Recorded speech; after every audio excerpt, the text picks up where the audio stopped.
కృషి చేస్తారు. అందులో భాగంగా విభజన 2014 విభజన జరిగినప్పుడు రాజధానిగా ఉమ్మడి రాజధానిగా 10 సంవత్సరాలు హైదరాబాదును పెట్టారు. కానీ ఈ 10 సంవత్సరాల్లో గత ప్రభుత్వం రాజధాని నిర్మాణం చేయలేకపోయింది, కేవలం తాత్కాలిక నిర్మాణం చేసింది.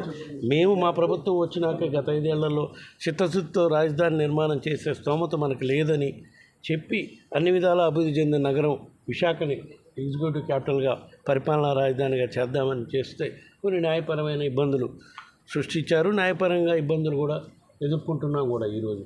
సో అవన్నీ అధిగమించిన దాకా కంబైన్డ్ రాజధానిగా హైదరాబాద్ను కంటిన్యూ చేయాలని మా ఆలోచన. దీనిపై మా పార్టీ అధ్యక్షుడితో పార్టీ నాయకులతో చర్చించుకొని ఎలక్షన్లు అయిపోయినాక దీనిపై ఒక వివరణ కూడా ఇవ్వటం జరుగుతుంది. ఊరికే గవర్నమెంట్ మీద ఆడిపోసుకోవడం, జగన్మోహన్ రెడ్డి గారి మీద ఆడిపోసుకోవడం తప్ప ఇంకా ప్రతిపక్షానికి ఇంకో పని ఏంటుంది? వాళ్ళకి ఏం చెప్పాలో ఏం చేయాలో తెలియక పాడిందే పాటగా అదే కంటిన్యూస్గా ఆ టేపు అలాగే వేస్తూనే ఉన్నారు.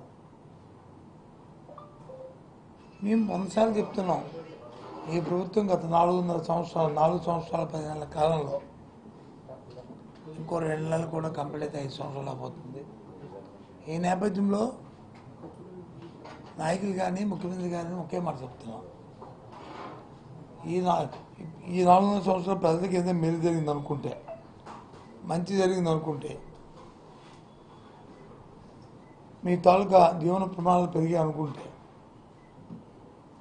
ప్రతి ఒక్కరు కూడా పిల్ల పాప అందరూ హాయిగా ఉన్నారనుకుంటే, మీ పిల్లలకి వచ్చి విద్య వైద్యం, మీకు వైద్యం, మీ పిల్లలకి విద్య ఇంతకుముందు కంటే బాగా ఉన్నది ఈ ప్రభుత్వం పనితీరు అనుకుంటే మాకు ఒక అవకాశం ఇవ్వండి, మళ్ళీ మా గవర్నమెంట్ నుంచి రిపీట్ చేయండి అని చెప్పి జగన్మోహన్ రెడ్డి గారు పదే చెప్తున్నారు.